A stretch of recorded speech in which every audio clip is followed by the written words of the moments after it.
हरे कृष्णा। गुड्डू की दुनिया में आप सभी का बहुत बहुत स्वागत है। तो आज हम हरी हरी बोल सीरीज में आपके लिए बहुत सुंदर कथा लेकर आए हैं। कथा प्रारंभ करने से पहले आप सभी को शिवरात्रि की बहुत बहुत शुभकामनाएं।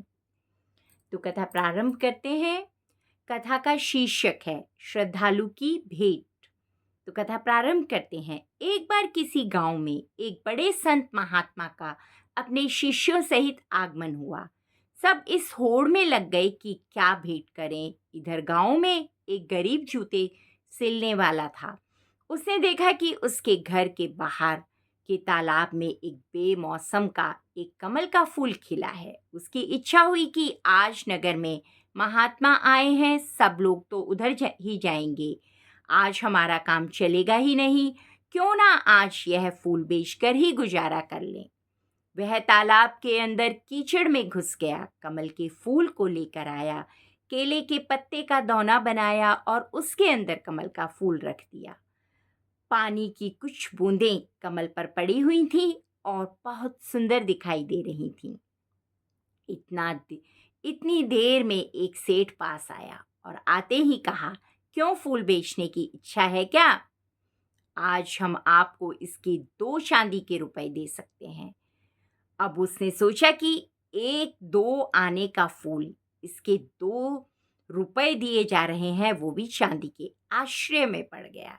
इतनी देर में नगर सेठ आया। उसने कहा, भाई फूल बहुत अच्छा है, यह फूल हमें दे दो, इसके 10 चांदी के सिक्के दे सकते हैं।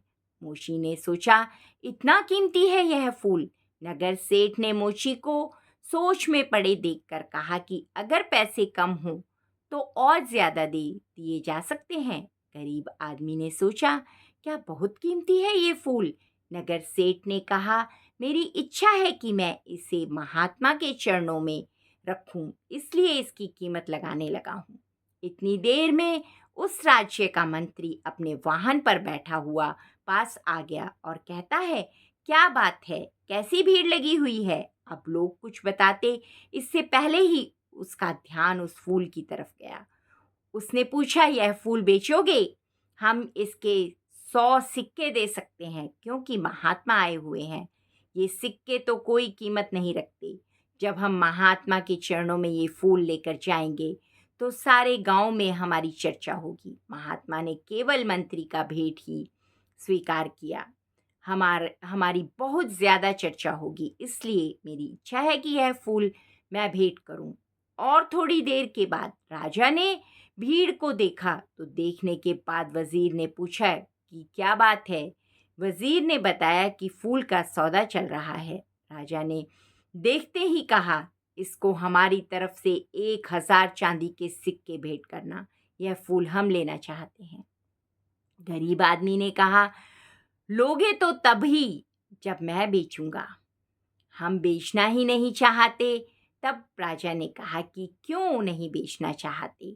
उसने कहा कि जब महात्मा के चरणों में सब कुछ ना कुछ भेंट करने के लिए पहुंच रहे हैं, तो ये फूल इस गरीब की तरफ से आज उनके चरणों में भेंट होगा।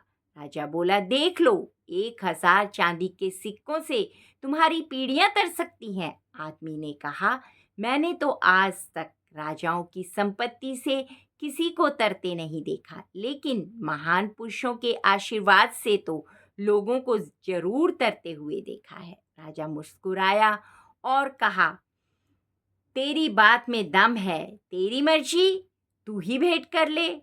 अब राजा तो उस उद्यान में से चला गया जहाँ और वहाँ पहुँच गया जहाँ महात्मा ठहरे हुए थे। और बहुत जल्दी चर्चा महात्मा के कानों तक भी पहुँच गई कि आज कोई आदमी फूल लेकर आ रहा है जिसकी कीमत बहुत लगी है। वह गरीब आदमी है, इसलिए फूल बेचने निकला था, जिससे कि उसका घर का गुजारा हो सके। जैसे ही वह गरीब आदमी फूल लेकर पहुंचा तो शिष्यों ने महात्मा से कहा कि वह आदमी आ गया। लोग एकदम सामने से हट गए। महात्मा ने उसकी तरफ देखा। वह गरीब आदमी फूल लेकर जैसे पहुंचा तो उसकी आंखों से आंसू बहने लगे। कुछ बूंदें तो पानी की कमल पर पहले से ही थीं और कुछ उसके आंसुओं के रूप में ठिठक गईं कमल पर। रोते हुए उसने कहा, सब ने बहुत बहुत कीमती चीज़ें आपके चरणों में भेंट की होंगी, लेकिन इस गरीब के पास यह कमल का फूल और जन्म जन्मांतरों के पाप, जो पाप मैंने किए हैं, आंसुओं के रूप में आंखों में भरे पड़े हैं, उनको आज आपके श्री चरणों में चढ़ाने आया हूँ। मेरा ये फूल और मेरे ये आंसू स्वीकार करें। महात्मा के चरणों में फूल रख दिया और घुटनों के बल बैठ गया। संत महात्मा ने अपने शिष्य आनंद को बुलाया और कहा, देख रहे हो आनंद, हजारों साल में भी कोई राजा इतना नहीं कमा पाया जितना इस गरीब इंसान ने आज एक पल में कमा लिया। इसका समर्पण श्रेष्ठ हो गया। इसने अपने मन का भाव दे दिया। एकमात्र ये मन का भाव ही तो है जिसे हम ईश्वर की कृपा प्राप्त कर सकते हैं। उनकी कृपा के आगे और कुछ भी चीज़ की कोई अहमियत नहीं है। जय श्री कृष्णा। अगर आपको ये कहानी अच्छी लगी हो तो इसे लाइक, सब्सक्राइब और शेयर करना ना भूलें और कमेंट्स में लिखें, जय जय श्री राधे। धन्यवाद।